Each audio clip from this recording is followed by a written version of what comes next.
No se asuste con lo que oiga a continuación. Es el eco del pasado cuando empezaron las emisiones de Radio Sefarad a finales de enero del 2004 y cuyos informativos semanales hemos reunido para revivir lo que entonces pasaba desde la perspectiva de nuestro tiempo.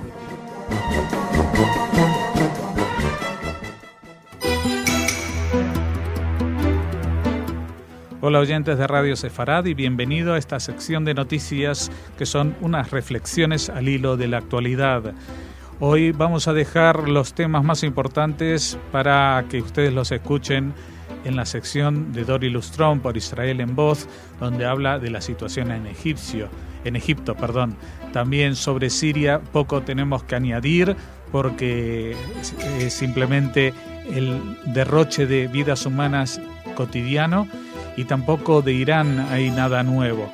Así que vamos a centrarnos en noticias un poco menores que no están en las primeras planas de los periódicos, pero que son igual de importantes en un día como hoy. Por ejemplo, 2 heridos en un derrumbe en Jerusalén, más símbolos nacionales en la educación infantil, una ONG judía ayuda a las mujeres maltratadas de Haití y viaje a Israel con Agai. Empezamos con la primera, es una noticia muy reciente, un edificio de la calle Melahé Israel 13 de Jerusalén, en el que se estaban llevando a cabo tareas de mantenimiento y remodelación, se derrumbó y causó 2 heridos graves que se encuentran en el hospital Shaarei Tzedek. Una pared del segundo piso, que al parecer era un muro de carga, se quebró y en segundos se derrumbó sobre la acera. La policía detuvo al jefe de personal que trabaja en el edificio. Los equipos de bomberos y paramédicos están todavía intentando determinar si hay personas atrapadas. Como digo, esto es una noticia que no tiene comentarios, simplemente es un suceso de actualidad que queremos hacerles llegar y hacerles partícipes de lo que sucede en un país como Israel, que aparte de sus conflictos con otros países de Oriente Próximo, pues tiene estas cosas que le pasan a todos, que, por ejemplo, una obra produce el derrumbe accidental de un edificio con heridos y a veces con muertos. De momento parece que solo heridos en este caso.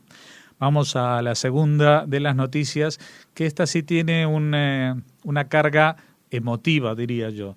El Ministerio de Educación de Israel ha enviado una circular a los maestros de todo el país para que refuercen los valores nacionales como el himno y los símbolos de Israel entre los jóvenes estudiantes. Así, las guarderías deberán presentar a los niños la bandera israelí y la menorá, así como cantar el himno en fiestas públicas. Los estudiantes de primaria y secundaria aprenderán acerca de los iconos sionistas y eventos prominentes que le dieron forma a los símbolos nacionales durante las clases de educación cívica e historia, así como los nexos entre el pueblo judío y la tierra de Israel. La medida ha sido en general bien acogida entre los profesionales de la educación. El profesor de Ciencias Políticas de la Universidad de Bar Ilan, Asher Cohen, que también encabeza el Comité de Cívica del Ministerio de Educación, dijo que el rol de los símbolos de Israel es expresar un contexto de sentimientos que generan una identidad grupal y una cohesión social. Cuando los estudiantes aprenden la letra del himno, se crea un tipo de unidad que pone énfasis en los valores nacionales comunes y no en la división del pueblo, expresó. Bueno, desde aquí no podemos sino aplaudir esta decisión. Lo que nos llama la atención es que cuando se toman medidas a nivel de recomendaciones, cartas a los maestros, quiere decir que esta práctica no estaba implantada. Quiere decir que había niños que igual no se sabían la letra del himno o igual no todos los colegios ponían la bandera o los símbolos nacionales al alcance de los alumnos, lo que nos parece realmente bastante mal ejemplo para las próximas generaciones y especialmente algo que nos interesa a los judíos que estamos fuera de Israel, que vivimos fuera de Israel, que es el seguir insistiendo en un pueblo como el israelí, tan azotado por la violencia de sus vecinos, en el nexo o los nexos que hay entre el pueblo judío y la tierra de Israel, para que no nos olvidemos que a uno y otro lado de la diáspora, digamos, pues seguimos siendo parte de la misma familia. Vamos a la tercera noticia, que tiene que ver con una manera muy moderna o sofisticada de la tzedaká. Saben ustedes que la tzedaká no es exactamente la caridad, aunque a veces se traduce así, sino más bien la justicia social. Y, por ejemplo, la justicia social no solamente se ejerce en tu país, en tu ciudad, sino a veces muy lejos de tu ciudad, de tu país, incluso de tus realidades. Es el caso del Teatro Bond Street de Nueva York, que se ha unido al Comité de Distribución Conjunta Judío-Americano, el GDC, que son las siglas en inglés, para ayudar a las mujeres maltratadas de Haití. Ana Sastrov, fundadora de la compañía teatral, señaló: le damos a las personas las herramientas para que se expresen. Nuestras técnicas le dan una voz a quienes no la tienen. Las vidas de las mujeres en una sociedad pobre y dominada por hombres como Haití nunca ha sido fácil, pero el terremoto del 2010, el cual dejó a miles de personas muertas y heridas, empeoró las cosas. La violencia sexual en el país ha aumentado dramáticamente. Los espectáculos del Teatro Bond Street son una manera de que las víctimas cuenten sus historias y a través de contar sus historias pues encuentren una vía para calmar el dolor de estos maltratos. Y vamos a ir con una última noticia, porque ya de la actitud de esta gente del Teatro Bond Street solamente podemos felicitarles sin reflexionar. A veces la actualidad es así de clara. Con las noticias políticas hay que buscarles cuáles son los entresijos, qué quisieron decir, pero cuando contamos las acciones de gente simple, sencilla y que actúa desde el corazón, pues no hay mucho más que contar que lo que salta a la vista. Y también salta a la vista que lo que pretende la Asociación Galega de Amistad con Israel, AGAI, o sea, la Asociación Gallega de Amistad con Israel, es organizar, como ya han hecho en otras ocasiones, un viaje a Israel. Para ello necesitan un mínimo de 20 pasajeros y están finalizando la lista, pero todavía hay algunos sitios libres, así que les invitamos, les voy a contar un poco en qué consiste. Esto es un viaje a Israel del 30 de octubre al 9 de noviembre. Del 30 de octubre al 9 de noviembre, son 10 noches, 11 días, y esto es como viene haciendo la asociación hace 7 años, contribuyendo a la amistad con el pueblo de Israel y redescubriendo año a año la tierra y su gente. Por ejemplo, bueno, aquí está el programa de actividades, se llega el martes 1 a Tel Aviv, el martes y miércoles en Tel Aviv, el jueves en Cesarea en Tiberíades, luego el viernes en Safed y Tiberíades, el sábado Qumran, Masada y Mar Muerto, luego el domingo del Mar Muerto hasta Latrun y Jerusalén, el lunes dedicado el lunes y martes y miércoles a Jerusalén, porque evidentemente es una ciudad que necesita un poco más de tiempo para recorrerlo, pero estos son todas visitas guiadas y organizadas con hoteles. El programa incluye bolsa y seguro de viaje, visita aéreo en línea regular, clase turística con el Al Madrid, Tel Aviv, llegada y vuelta, traslado de llegada y salida con asistencia, régimen de media pensión, desayuno y cena, guías en español, autocares de lujo, tasas y carburante. Todo esto, pero esto cuesta en habitación para compartir 1.730 euros. Si ustedes quieren que la habitación les sea individual, pues hay que sumar a esta cantidad 646 euros más. Y bueno, hay un seguro por gastos de cancelación de 25 euros. Nosotros les invitamos a que contacten con AGAI. ¿Cómo pueden hacerlo? Pues nada más que llamando a la Asociación Galega de Amistad con Israel. También pueden hacerlo directamente a la agencia de viajes para el programa Muévete del viaje de Israel de AGAI. Esto en Madrid, o llamando por teléfono al 91-555-1180. Lo repito, 91-555-1180. Esto está en el Paseo de la Castellana, 123, escalera derecha, séptimo B, de Madrid. O también pueden escribir por fax al 91-555-0867. No se pierdan esta oportunidad y aparte van a estar en muy buena compañía porque la gente de AGAI son gente muy entusiastas con Israel y les llevarán y completarán con la memoria de los viajes anteriores pues todo aquello que incluso ni siquiera un guía turístico sabe, pero que ellos saben de otras visitas. Pues estas hoy han sido las noticias un poco distintas porque han sido poco reflexionadas, pero por la razón que les dije antes. Estas han sido unas noticias quizás más humanas que otras veces porque no han hablado de la gran política. Eso, como les hemos dicho, les recomendamos que hoy escuchen el programa Por Israel en Voz con Dori Lustrón para saber más especialmente sobre el tema de Israel y su vecino Egipto. Pues nada, hasta mañana más noticias. Esperemos, ojalá podamos todos los días contarles noticias humanas como esta y no que sean siempre cosas relacionadas con el conflicto en Medio Oriente. Muchas gracias.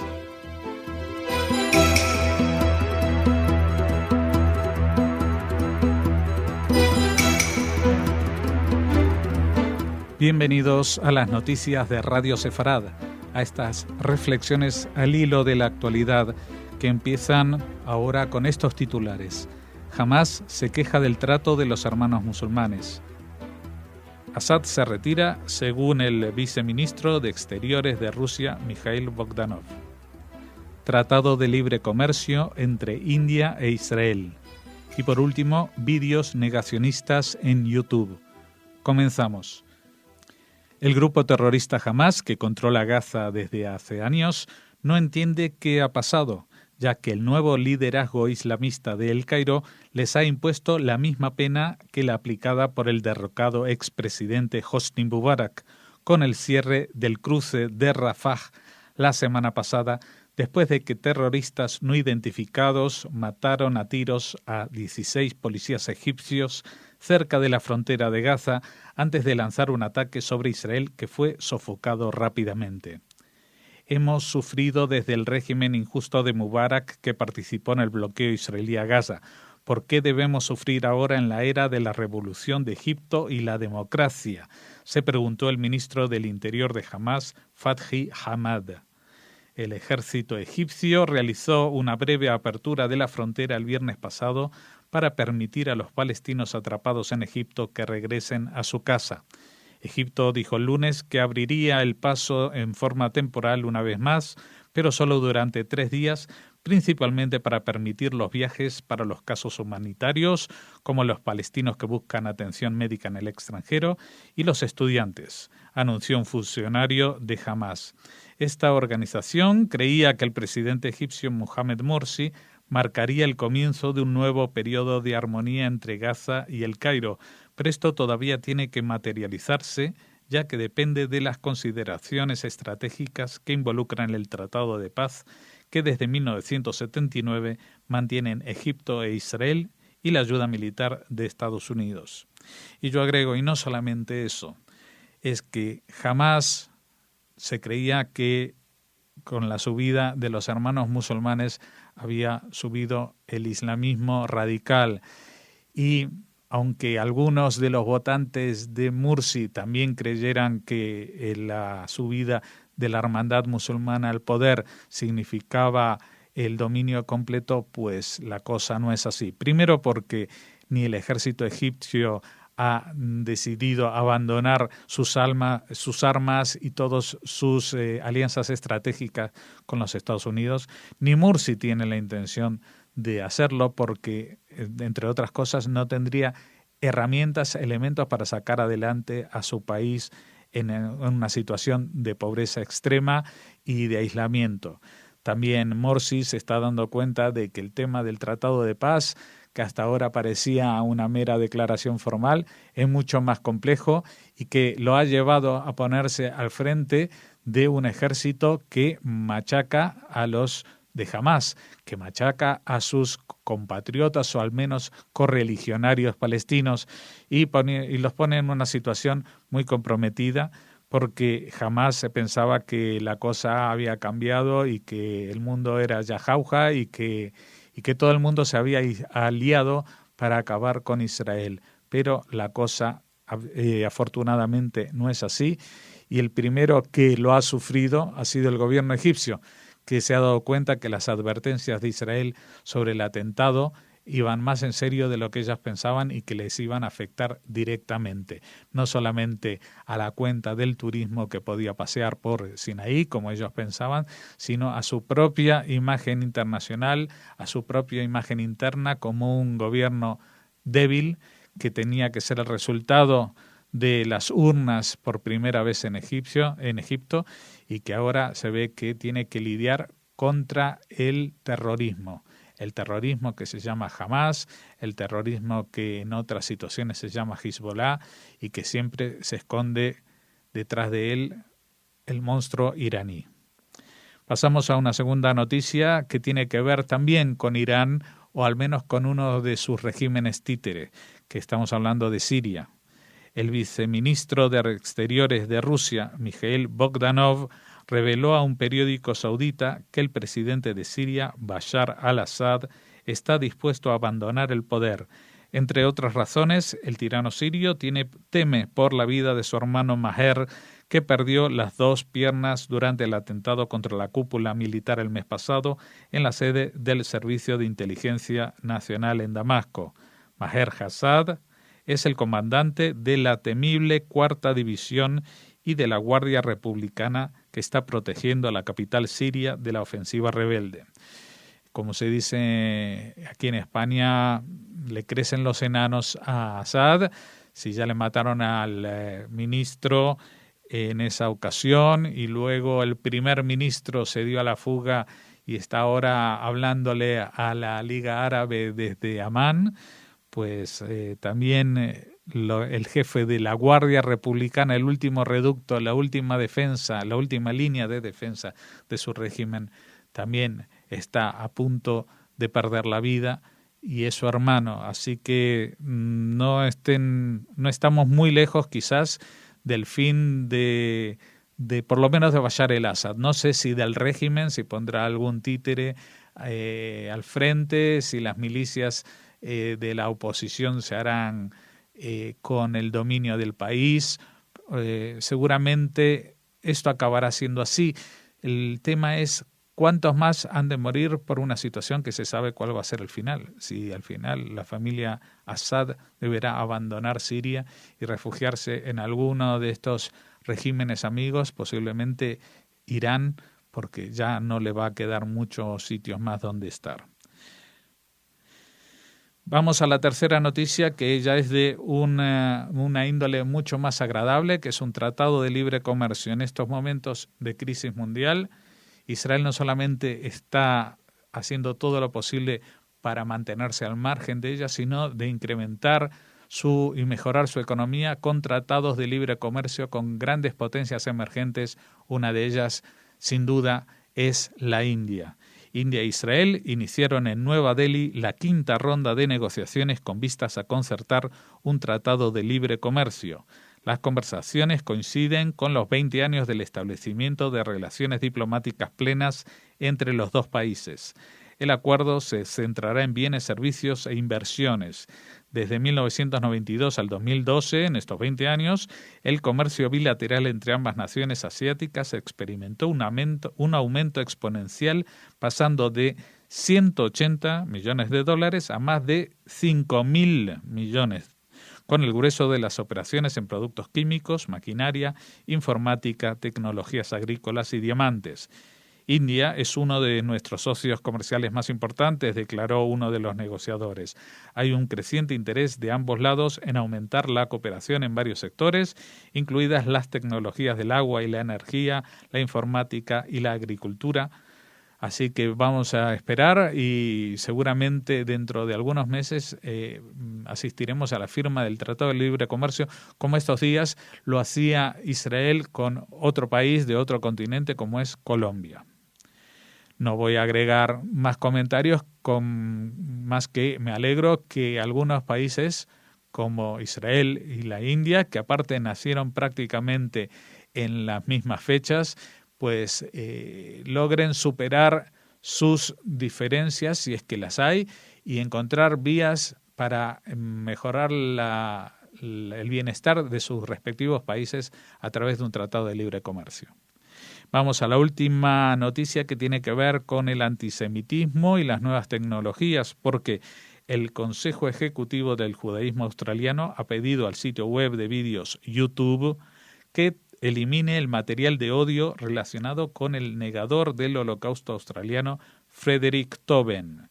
Uno de los vídeos, que se titula 6 millones, la persecución de Frederick Toben, muestra una filmación de los campos de concentración nazi y compara la veracidad del Holocausto con el conejo de Pascua, Santa Claus y el hada madrina.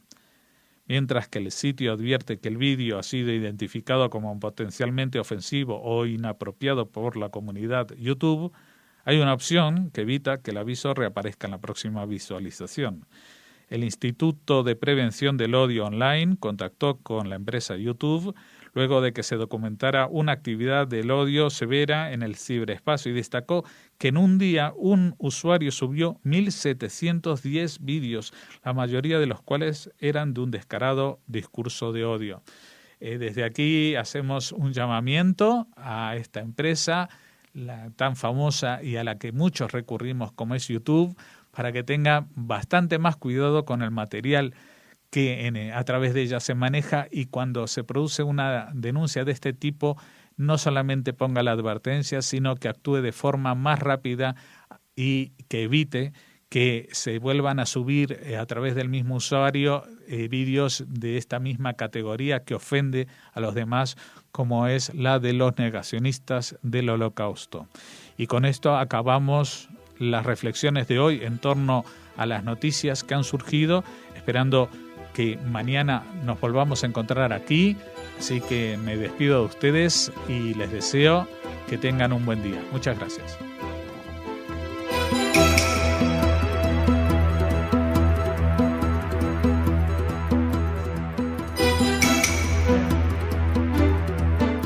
Hola y bienvenidos a las noticias en Radio Sefarad, estas reflexiones al hilo de la actualidad, cuyos titulares son para hoy: pena de muerte para terroristas en Egipto.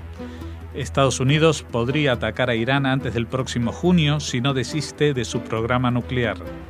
Dichter, nuevo ministro de Defensa Civil en Israel. Nueva tecnología para datar documentos muy antiguos. Y comenzamos.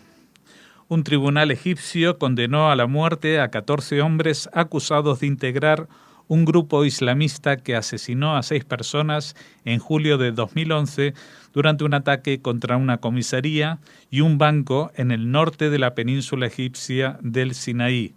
Los condenados forman parte de la organización Al-Tawhid wa Al-Jihad, monoteísmo y guerra santa, y estaban acusados de matar a 5 policías y un civil. En el juicio fueron procesados un total de 25 integrantes de dicha organización, 13 de ellos en rebeldía, entre ellos el presunto jefe del grupo, Ahmed Al-Kilani, conocido como Abu Hafs. La sentencia coincide con la operación de seguridad lanzada por las fuerzas egipcias en el Sinaí para capturar a los culpables del ataque del pasado 5 de agosto contra un puesto fronterizo en el que murieron 16 policías y soldados egipcios. O sea que no se confundan, esta noticia no es para juzgar a los autores del último atentado terrorista, que saltó a las noticias porque fue detenido cuando intentaban entrar en Israel y luego fue represaliado por el ejército, sino de un hecho terrorista anterior, aunque de características muy similares. Estamos hablando de que era en la zona de Al-Arish, estamos hablando que atacaron una comisaría y un banco, estamos hablando de que el grupo era yihadista y estamos hablando de que el Sinaí ya hace un año eran conscientes los egipcios de que era un desmadre, por lo menos a partir de julio, cuando ya el régimen egipcio se tambaleaba. Evidentemente esta noticia hubiera pasado desapercibida hace tan solo un mes y posiblemente la pena no hubiera sido tan dura hace solo un mes, pero hoy en día la propia hermandad musulmana que gobierna el país a través de Morsi tiene que demostrar de que ejercen algún tipo de poder y que dar un golpe de efecto hacia la ciudadanía para defender los intereses de los policías, que en definitiva son los intereses de la sociedad egipcia. Así que veremos si a los si hay más detenidos en estas razias que están efectuando en el Sinaí y si se les aplica también condenas, juicios y penas de muerte, o simplemente son ajusticiados una vez que son encontrados, como ha pasado aparentemente con esos 20 muertos, que es lo que dicen mínimamente las noticias procedentes de la zona. No sabemos si son exactamente 20, si son palestinos, si eran de Gaza, si eran egipcios. La verdad es que hay bastante oscurantismo respecto a lo que se está llevando a cabo en el Sinaí.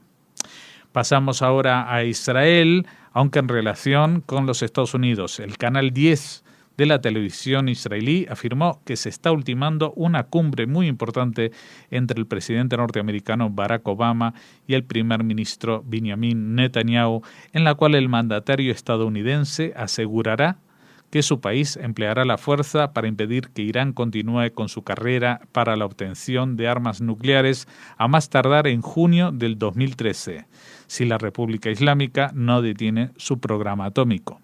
La reunión tendría lugar a fines de septiembre o a principios de octubre en Nueva York o en Washington, y el encargado de coordinar el encuentro sería David Axelrod, uno de los principales estrategas de la campaña electoral de Obama. A pesar de recientes noticias en los medios de comunicación de Israel, el gobierno estadounidense no cree que Israel se lance en solitario y en los meses próximos a un ataque.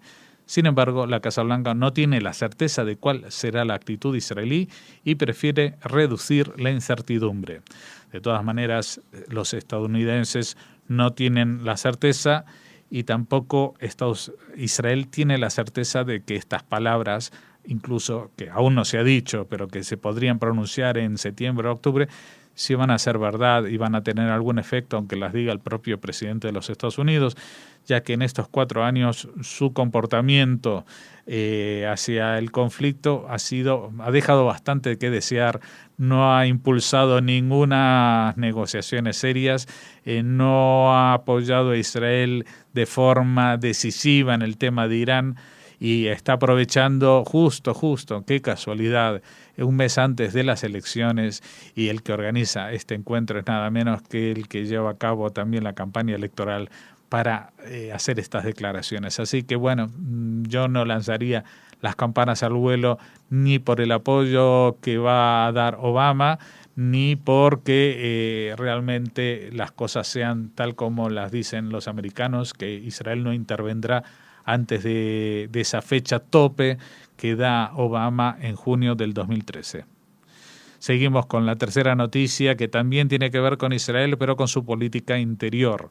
El primer ministro israelí, Benjamin Netanyahu, ha nombrado al ex jefe del Shin Bet, que es el Servicio Israelí de Seguridad Interior, Avi Dichter, como ministro encargado de la defensa civil, en momentos en que Israel acelera preparativos de defensa de sus habitantes en caso de un ataque a Irán. Dichter, que fue diputado del partido de oposición Kadima, renunció al Parlamento para entrar en el gobierno. Su cargo dependerá del ministro de Defensa Ehud Barak y reemplazará a Matan Vilnai, nombrado embajador de Israel en China. El Ministerio iraní de Exteriores afirmó que no cree en las posibilidades de un estúpido, así entre comillas, ataque de Israel a sus instalaciones nucleares, asunto que en las últimas semanas es titular de primera plana en la prensa israelí. Por su parte, Jim Carney, portavoz de la Casa Blanca, señaló que aún queda tiempo para la diplomacia e Irán puede aprovechar ese proceso. Realmente estas últimas declaraciones son del país de nunca jamás. Vamos a ver, señor Carney, si 8 años Irán no ha hecho caso a la diplomacia, ¿por qué va a aprovechar justo estos 2 últimos meses? No se entiende muy bien. Sí se entiende mucho mejor que el ministro iraní de Exteriores piense que un ataque de Israel sería una estupidez, porque evidentemente es algo que atentaría contra su régimen y su propio ser. En cuanto a estos cambios en la seguridad interior de Israel, no son tan sencillos como aparentan. No es un cambio de nombre que se va a Vilnai como embajador a China y aparece Avi Dichter. Sí, también responde a una cuestión de política interna, de dar cargos a los ex parlamentarios de Kadima para así desmontar la oposición del partido mayoritario, que recordemos que el partido mayoritario en las últimas elecciones fue Kadima y no el Likud, que fue el que pudo organizar esta coalición de gobierno que se mantiene ya con bastante buena salud durante todo este tiempo. Como decimos, no es un cambio baladí, ya que este señor Avi Dichter era jefe del Servicio de Seguridad Interior y ahora va a estar a cargo de la Defensa Civil. Y quizás para alguien que no conozca muy de cerca lo que es Israel, pues le resulte algo raro pensar en un ministerio de defensa civil. ¿De qué se encarga un ministerio así? Pues en principio, por ejemplo, de los refugios, de los búnkers, de las máscaras antigas ante posibles ataques de guerra química, de no solamente de Irán, sino también piensen en Siria, que tiene ahí un armamento de guerra química que no sabemos si lo va a utilizar contra su propio pueblo, o en un acto de humanidad van a perdonar a su propio pueblo y cedérselo a grupos como Hezbollah para que los disparen sobre Israel. También tenemos que hablar de que en estas últimas semanas que se ha hablado tanto de un posible ataque a Irán. Si Israel atacase Irán, no solamente Israel tendría que defenderse de Irán, sino que en ese mismo instante empezarían a llover esos cohetes y esas armas que dicen Hamás que no tienen y que nunca han recibido, y que dice Hezbollah que nunca tienen, que no han recibido, que son todas armas iraníes que les han suministrado bien a través de la frontera de Siria, bien a través de la frontera egipcia. Pues lloverían una lluvia de cohetes sobre Israel, y entonces la defensa civil también se encarga de estos sistemas de defensa pasiva, como son el sistema cúpula de hierro, que afortunadamente está funcionando muy bien y no solamente protege a las ciudades del sur como Ashkelon y Ashdod, sino que ahora se está extendiendo a ciudades del norte como Tzfat o Safed. Esperemos que de todas maneras creamos en los milagros y que el gobierno iraní dé su brazo a torcer, no en cediendo parcelas de soberanía, sino parcelas al raciocinio, y dejen atrás su fanatismo religioso para dejar y abandonar un programa de armas nucleares que en todo caso ellos no serían los que lo utilizarían, pero sí que podrían ceder a grupos terroristas. Y aquí estamos siempre en las mismas. Estas armas no las van a utilizar los estados, las van a utilizar los grupos terroristas, que son los que hoy en día están a punto de dominar muchos estados. Pensemos en Líbano con Hezbollah, que son los que tienen la llave del poder, etcétera, etcétera. Y vamos con una última noticia que es de otra índole totalmente distinta y, digamos, más del ámbito de la ciencia y de la cultura, aunque también en relación a Israel y a Medio Oriente. El Laboratorio de Microarqueología Comparativa de la Universidad de Tel Aviv encontró una nueva forma de minimizar el daño en los documentos antiguos. Se trata de un aparato portátil de rayos X que puede detectar hasta 34 elementos químicos sin dañar el documento. El tamaño compacto de este dispositivo permite su fácil transporte a los museos y a los sitios de excavación, donde los documentos pueden ser instantáneamente fechados. En el último año, este método se ha utilizado en los museos nacionales de Berlín y en el Museo Británico para estudiar los documentos que datan del Imperio hitita, que fue prominente durante la Edad de Bronce tardía, así como del nuevo reino de Egipto en los siglos XVI al XI antes de la Era Común. La investigación fue realizada conjuntamente por el doctor Yuval Goren del Laboratorio de Microarqueología Comparativa de la Universidad de Tel Aviv y el profesor Jörg Klinger de la Universidad Libre de Berlín. ¿Qué supone esto? Pues nada, no es un descubrimiento científico, sino que es una aplicación científica que va a permitir un avance muy notable en el tema de datación de documentos y, por supuesto, en consiguiente, en avances en la arqueología, porque los documentos son, digamos, las testimonios más importantes que pueden basarse los historiadores.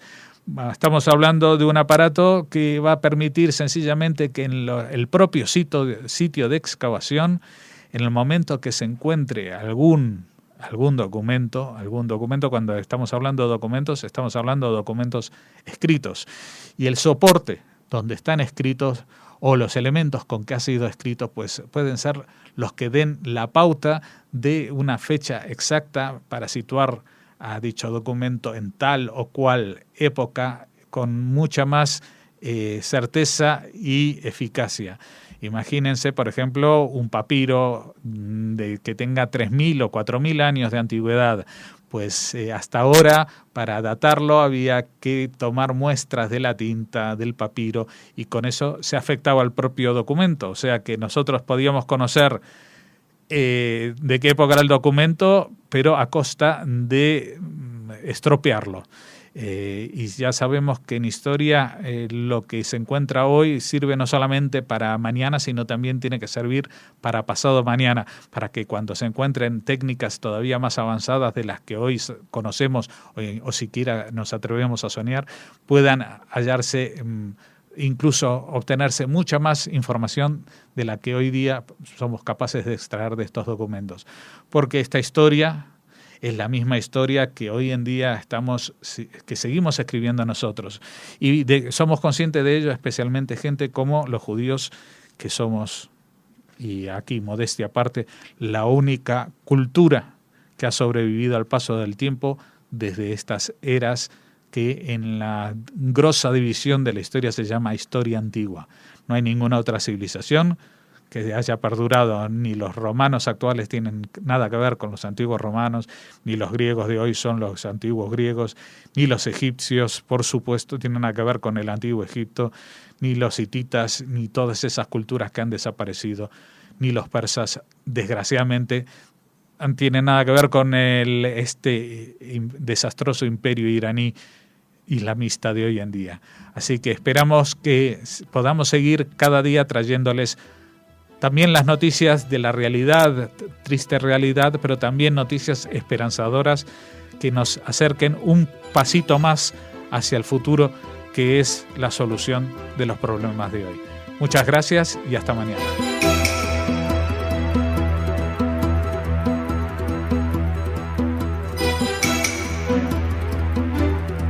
Hola y bienvenidos a las noticias de Radio Sefarad. Reflexiones al hilo de la actualidad que hacemos desde nuestra emisora, y vamos a hablar de 4 noticias. Alemania detiene a sospechosos de vender suministros nucleares a Irán. Hezbollah se afianza y crece en Europa. Un app de los protocolos y nuevas especies animales descubiertas en una caverna de Ramle. Y empezamos.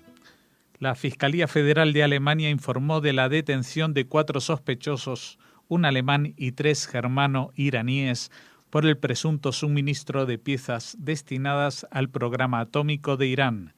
A todos ellos se les imputa haber suministrado entre 2010 y 2011 aparatos destinados a los sistemas de refrigeración para reactores, vulnerando el embargo de suministros a Irán y las leyes sobre el control a las exportaciones. Al parecer, los sospechosos habrían desviado los suministros a través de una empresa iraní radicada en Turquía para burlar los controles aduaneros alemanes. Se estima que el valor del pedido era de varios millones de euros. Y bueno, aquí la única reflexión que cabe es otra vez Alemania vendiendo productos de energía nuclear a países sobre los que recae embargo. No es la primera vez, Alemania.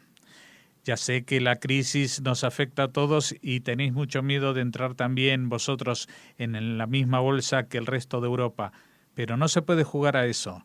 No se puede jugar a suministrar piezas de este puzzle de la bomba atómica a países que no pueden disponer de esas piezas y sobre los que hay un embargo internacional.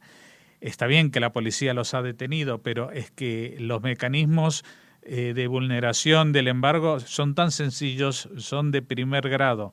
Una empresa iraní radicada en Turquía.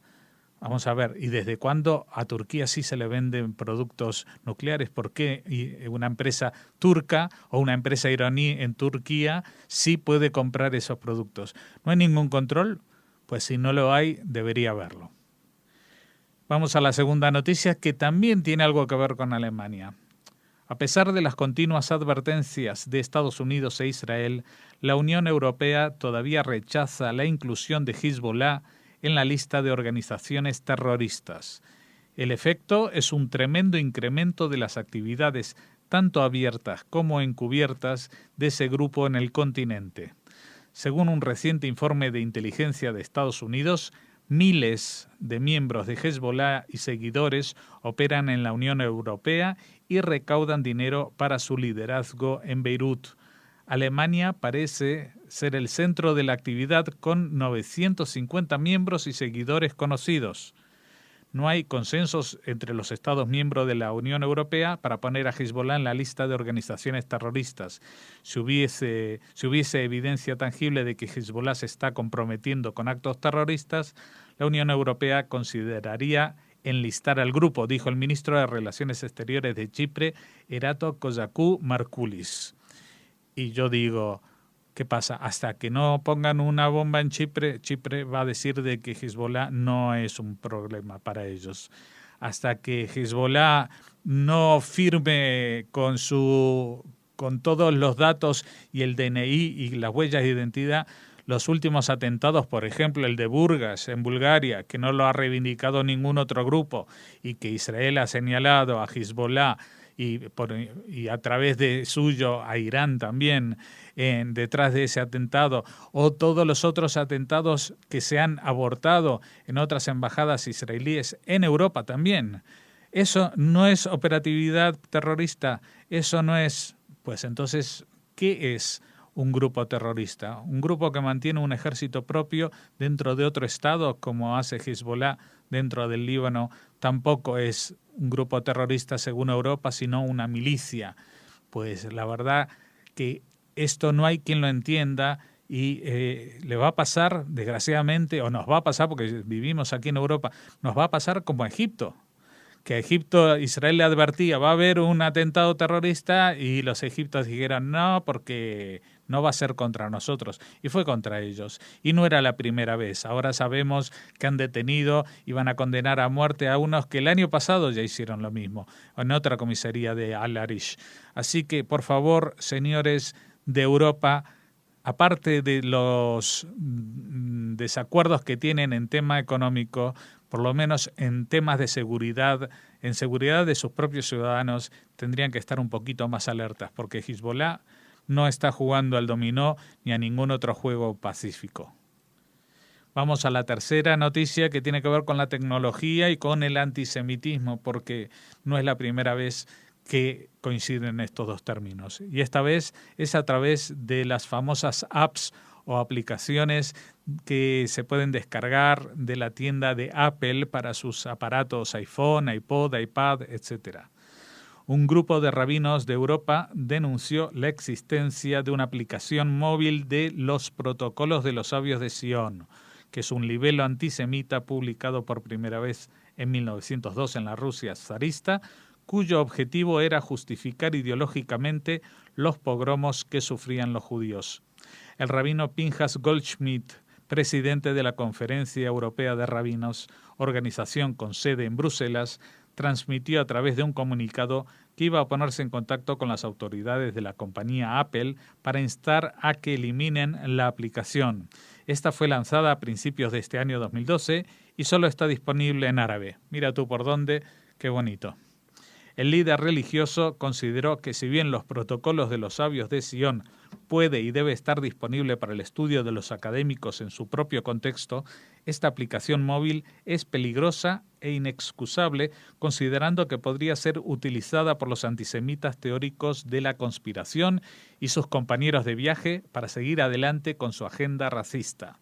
Evidentemente, si alguien se pone a vender una aplicación de los protocolos de los sabios de Sion en árabe, solamente en árabe, porque no es que está disponible en 80 idiomas, entre ellos en árabe, no, solamente en árabe, esto tiene una sola explicación, que es para alimentar el fenómeno racista, aunque, bueno, uno se gane 1,08 € por cada descarga de estas. Es increíble lo que la gente está dispuesta a hacer por 1,08 €, por ganar 1,08 € en estos tiempos. Y os aseguro que los que han desarrollado esta aplicación no son gente que no tiene trabajo ni tienen para comer, sino que han visto que había una beta, un nicho de mercado, como se dice, en el antisemitismo. Pues esto hay que combatirlo y erradicarlo. Vamos con la última de las noticias, que tiene que ver con algo mucho más alentador, porque habla de la naturaleza y cómo la naturaleza se abre paso en los entornos más agresivos, en las situaciones más insólitas, sigue habiendo vida. Científicos israelíes han completado la identificación y clasificación de 8 nuevas especies animales de una cueva milenaria y aislada, entre ellas un escorpión y 7 especies de crustáceos, todos ellos de color blanco o translúcido y sin ojos. Según el profesor Amos Frumkin, director de investigación del Departamento de Geografía de la Universidad Hebrea de Jerusalén, las especies clasificadas datan probablemente de la prehistoria temprana y han permanecido totalmente aisladas durante millones de años sin contacto con el exterior. El subterráneo, en la cueva, se descubrió en el 2006 en una cantera de una fábrica de cemento en la localidad de Ramla, en las afueras de Tel Aviv. Y a lo largo de estos años, desde el 2006, los científicos han trabajado en varios laboratorios del mundo para describir y clasificar las especies y comprobar que no existían en ningún otro lugar. Son especies, como se dice, endémicas. La particularidad de estos animales es que viven de energía que no procede del sol, sino del agua sulfúrica, y su supervivencia no está basada en la fotosíntesis por la ausencia absoluta de luz. En el agua hay microorganismos, bacterias, que usan este sulfuro a través de la quimiosíntesis para producir energía. Estos microorganismos son devorados por otros, que son a su vez devorados por otros hasta llegar a los carnívoros. Hay toda una cadena alimentaria en la cueva, donde todos los organismos, menos uno que está en disputa, son endémicos y únicos. No existen no solamente en otro país, sino incluso en otra cueva del propio Israel. La cueva en cuestión está a 100 metros de profundidad, se extiende a lo largo de 2,7 kilómetros y su caverna central tiene 40 metros de largo. Esto sí que es una buena noticia, porque aparte de enriquecer los conocimientos de la ciencia y de la capacidad de estos animales, trae una lectura moral inevitable, que es que sean cuales sean las condiciones, la vida siempre se abre paso. Y con esta noticia esperanzadora o con este mensaje esperanzador, pues primero me despido de ustedes para este fin de semana, Shabbat Shalom, y también me despido porque me ha llegado el turno por fin de cogerme unas vacaciones muy merecidas, y mi voz estará ausente de esta sección de las noticias durante algunas semanas, pero no se preocupen porque las noticias sí que volverán el martes mismo. El lunes tendréis esta sección que hemos llamado Viejas Nuevas, entre el humor y la actualidad de hace 8 años, reviviendo las noticias de hace 8 años, y el martes ya con la actualidad, desgraciadamente, que nos toca vivir día a día, que os servirán siempre con su profesionalidad Jordi y Raquel. Muchas gracias por haberme aguantado en solitario durante estas 3 semanas. Espero que no haya sido una carga intolerable, y de todas maneras lo importante es que sigan con nosotros, que sigan con Radio Sefarad, que es esta voz alternativa que pueden encontrar en cualquier lugar del mundo, a cualquier hora y en su idioma, en español. Muchas gracias.